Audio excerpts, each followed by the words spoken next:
हुए एक planet counter अर्थ पर बसाना चाहता था। इसी के चलते एक बार उसने पृथ्वी से लाए हुए कुछ जानवरों पर एक्सपेरिमेंट किया और उन्हें बोलने और सोचने वाला विकसित जानवर बना दिया, जिसमें एक रकून भी शामिल था, जो कि बाकी जानवरों के मुकाबले बहुत ज्यादा होशियार बन गया था। यहाँ तक कि वो हाई एवोल्यूशनरी से भी ज्यादा तेज सोचने लगा था। बाद में उस रकून ने अपना नाम रखा रॉकेट, और वो अपने बाकी जानवर दोस्तों के साथ इस उम्मीद में जी रहा था कि वो सब एक दिन काउंटर अर्थ पे जाकर नई जिंदगी शुरू करेंगे। लेकिन एक दिन उन्हें हाई एवोल्यूशनरी से ये पता चलता है कि वो उन्हें काउंटर अर्थ पर नहीं ले जाने वाला, क्योंकि वो सब बस टेस्ट सब्जेक्ट थे, बल्कि वो दूसरी एलियन प्रजाति को वहाँ ले जाने वाला है। और क्योंकि रॉकेट बहुत होशियार था, इसीलिए वो उसके दिमाग को रिसर्च के लिए निकालने वाला था और उसके सभी साथियों को मारने वाला था। ये जानने के बाद रॉकेट अपने दोस्तों को लेकर वहाँ से भागने की तैयारी शुरू कर देता है, पर तभी हाई एवोल्यूशनरी वहाँ आकर उसके साथियों को मार डालता है और वो रॉकेट को फिर से कैद करने की कोशिश करता है।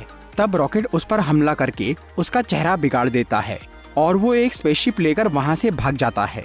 उस दिन के बाद से हाई एवोल्यूशनरी अपने चेहरे पर एक नकाब पहनना शुरू कर देता है और वो रॉकेट को ढूंढने की बहुत कोशिश करता है, क्योंकि वो उसके दिमाग की स्टडी करके एक परफेक्ट एलियन प्रजाति बनाना चाहता था। लेकिन रॉकेट उसे नहीं मिलता, इसीलिए वो उसे मरा हुआ मानकर भूल जाता है। दूसरी तरफ रॉकेट ग्रूट नाम के एक पेड़ से मिलता है और वो दोनों दोस्त बन जाते हैं। इसके बाद वो दोनों guardians of the Galaxy team के मेंबर बन जाते हैं।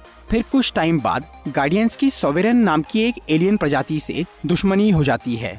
इसीलिए सॉवेरेन की रानी आयशा गार्डियंस को मारने के लिए एक स्पेशल बर्थ चेम्बर में अपना बच्चा बनाना शुरू करती है, जो कि एडम वॉरलॉक नाम का एक शक्तिशाली योद्धा बनने वाला था। पर यहाँ सबसे खास बात ये थी कि पूरी सॉवेरेन प्रजाति को हाई एवोल्यूशनरी ने ही बनाया था, और उसे कुछ साल बाद ये पता चल जाता है कि आयशा गार्डियंस को मारने के लिए एडम को जन्म दे रही है। और गार्डियंस के बारे में सुनते ही हाई एवोल्यूशनरी को ये मालूम पड़ता है कि रॉकेट रकून अभी भी जिंदा है। तब हाई एवोल्यूशनरी एडम वॉरलॉक को वक्त से पहले ही उसके बर्थ चेम्बर से बाहर निकाल लेता है, ताकि वो रॉकेट को पकड़कर उसके पास ला सके।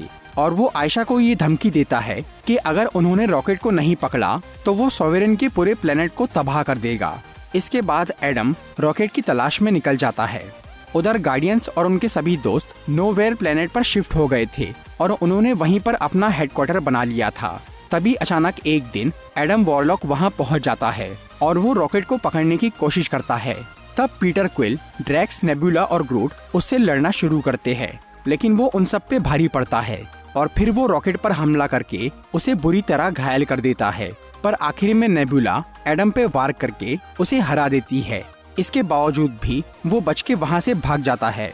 लेकिन इधर अब रॉकेट की जान खतरे में आ गई थी, और जब उसके साथी उसका इलाज करने लगते हैं तो उन्हें ये पता चलता है कि रॉकेट की बॉडी में एक किल स्विच लगा हुआ है, जो कि उसकी बॉडी से छेड़छाड़ करने पर उसी की जान ले सकता था।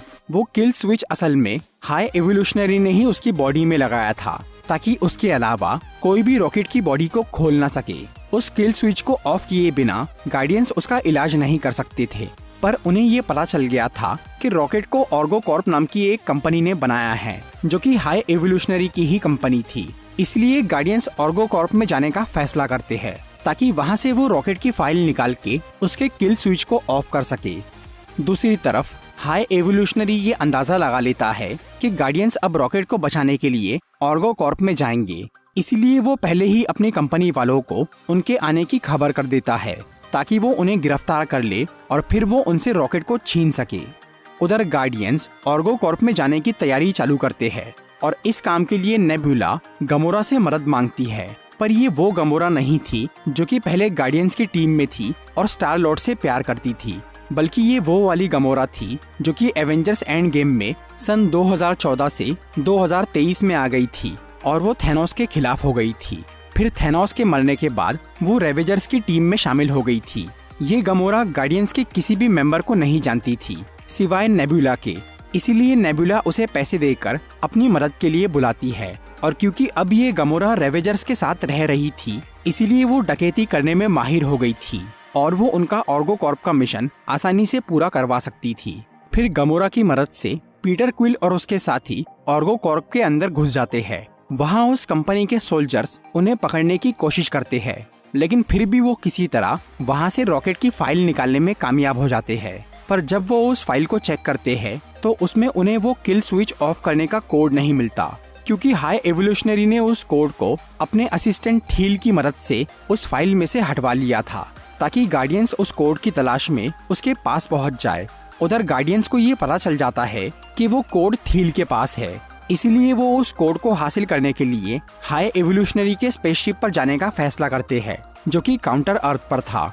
हालांकि गमोरा ये समझ गई थी कि ये एक जाल है और वो वापस रेवेजर्स के पास जाना चाह रही थी, लेकिन बाकी सब लोग फिर भी काउंटर अर्थ पर जाने से नहीं रुकते, और क्योंकि रॉकेट के पास काफी कम टाइम था, इसीलिए वो गमोरा को वापस छोड़े बिना ही आगे बढ़ जाते हैं। दूसरी तरफ आयशा और एडम इस डर में थे कि अगर उन्होंने हाई एवोल्यूशनरी से पहले रॉकेट को नहीं ढूंढा तो वो उनकी पूरी नस्लों को मिटा देगा। इसीलिए वो गार्डियंस को ट्रैक करके उनके पीछे काउंटर अर्थ पर चले जाते हैं। उधर गार्डियंस उस प्लेनेट पर पहुंचकर वहां रहने वाले एलियंस की मदद से हाई एवोल्यूशनरी का स्पेसशिप ढूंढ लेते हैं। फिर स्टार लॉर्ड और ग्रूट उस स्पेसशिप के अंदर जाते हैं और ड्रैक्स, मेंटिस और नेबुला बाहर रुकते हैं, और गमोरा अकेली गार्डियंस की स्पेसशिप पर रॉकेट के पास रहती है, जहां एडम वॉरलॉक और हाई एवोल्यूशनरी का एक सोल्जर रॉकेट को लेने आ जाते हैं। लेकिन उन दोनों में झगड़ा हो जाता है, क्योंकि एडम को अपने लोगों को बचाने के लिए खुद रॉकेट को पकड़ना था। दूसरी तरफ हाई एवोल्यूशनरी पीटर और ग्रूट से बात करता है कि वो एक परफेक्ट दुनिया बनाने का काम कर रहा है। तब पीटर उसे बोलता है कि उसका ये प्लेनेट और यहाँ के लोगों में बहुत सारी कमियां हैं। तो ये बात सुनकर हाई एवोल्यूशनरी उस पूरे प्लेनेट को ही तबाह करना शुरू कर देता है, ताकि वो उससे बेहतर दुनिया बना सके, और फिर वो अपना स्पेसशिप लेकर वहाँ से निकलने लगता है। तब पीटर और ग्रूट थील को लेकर उस स्पेसशिप से नीचे कूद जाते हैं। इसके बाद वो थील के सर से उसका कंप्यूटर निकाल लेते हैं, जिसके अंदर वो किल स्विच ऑफ करने का कोड था। उधर जब एडम वॉरलॉक काउंटर अर्थ को तबाह होते हुए देखता है तो वो रॉकेट को छोड़कर अपनी माँ को बचाने जाता है, पर उसके वहाँ पहुँचने से पहले ही आयशा का शिप तबाह हो जाता है और वो मर जाती है। इसी दौरान जब मेंटिस, नेबुला और ड्रैक्स हाई एवोल्यूशनरी के स्पेसशिप को उस प्लेनेट से निकलता हुआ देखते हैं तो उन्हें लगता है कि पीटर और ग्रूट अभी भी उसके अंदर है, इसीलिए वो तीनों उन्हें बचाने के लिए उस स्पेसशिप के अंदर चले जाते हैं। दूसरी तरफ गमोरा अपना स्पेसशिप लेकर पीटर और ग्रूट को उस प्लेनेट से बाहर निकालती है, और फिर वो लोग थील के उस कंप्यूटर से रॉकेट की बॉडी को कनेक्ट करते हैं, जो कि मरने की कगार पर पहुंच गया था। पर आखिर में वो किल स्विच बंद हो ही जाता है और रॉकेट की जान बच जाती है। उधर मेंटिस, नेबुला और ड्रैक्स को उस स्पेसशिप पर पहुंचने के बाद पता चलता है कि पीटर और ग्रूट वहां से निकल गए हैं और उन्होंने रॉकेट को ठीक कर दिया है। लेकिन फिर उन तीनों को उस स्पेसशिप में बहुत सारे बच्चे नजर आते हैं, जो कि पिंजरे में कैद थे। उन बच्चों पर हाई एवोल्यूशनरी एक्सपेरिमेंट्स कर रहा था, इसीलिए गार्डियंस की पूरी टीम उन बच्चों को वहां से निकालने का फैसला करती है। और तब पीटर क्विल अपने दोस्त क्रेगलिन को पूरे नोवेयर प्लेनेट के साथ उस जगह पर बुला लेता है, ताकि वो उन बच्चों को वहां से निकाल सके। इसके बाद पीटर, गमोरा, रॉकेट और ग्रूट भी हाई एवोल्यूशनरी के उस स्पेसशिप में जाने लगते हैं। पर तब एडम वॉरलॉक वहां आकर उन्हें रोकने की कोशिश करता है, लेकिन वो फिर से हार जाता है। फिर गार्डियंस की पूरी टीम हाई एवोल्यूशनरी की फौज से लड़ना चालू करती है और वो एक एक करके सबको मार देते हैं। इसके बाद वो उस स्पेसशिप को नोवेयर से जोड़कर सभी बच्चों को वहां से निकालने लगते हैं। उधर हाई एवोल्यूशनरी रॉकेट को पाने के चक्कर में पागल हो गया था। उसके सभी सिपाही मर रहे थे और स्पेसशिप तबाह हो रहा था, लेकिन फिर भी वो हार नहीं मान रहा था। तब उसके असिस्टेंट उसे समझाने की कोशिश करते हैं कि वो ये सब रोककर वहां से निकल जाए, पर वो उन्हें ही मार डालता है। फिर वो रॉकेट के पास जाता है, जो कि उस स्पेसशिप के कैद जानवरों को छुड़वा रहा था, और वो रॉकेट को मारने लगता है। लेकिन तभी गार्डियंस की पूरी टीम वहां आ जाती है और वो सब हाई एवोल्यूशनरी को पीटना शुरू करते हैं। लेकिन वो उसे जान से नहीं मारते, बल्कि वो उसे उसके ही स्पेसशिप में मरने के लिए छोड़ देते हैं। फिर वो लोग उस स्पेसशिप में कैद हजारों जानवरों को भी वहां से निकाल लेते हैं। अब सभी बच्चे, जानवर और बाकी सब लोग उस स्पेसशिप से निकलकर नोवेयर पर आ गए थे। लेकिन स्टार लॉर्ड के लौटने से पहले ही वो स्पेसशिप तबाह हो जाता है और वो स्पेस में ही फंस जाता है। तब एडम वॉरलॉक, जो कि अब गार्डियंस की अच्छाई देखकर बदल गया था, वो स्पेस में जाकर स्टार लॉर्ड को बचा लेता है। इस सब के बाद गमोरा वापस रेवेजर्स के पास चली जाती है और पीटर क्विल अब गार्डियंस की टीम छोड़कर धरती पर अपने नाना के पास जाने का फैसला करता है। इसके अलावा मेंटिस भी अपनी जिंदगी का मकसद तलाशने के लिए अकेली कहीं चली जाती है और ड्रैक्स और नेबुला नोवेल प्लेनेट पर रुककर उन बच्चों को पालने की जिम्मेदारी लेते हैं जिन्हें हाई एवोल्यूशनरी ने कैद करके रखा था। और अब पीटर रॉकेट को गार्डियंस का नया कैप्टन बना देता है।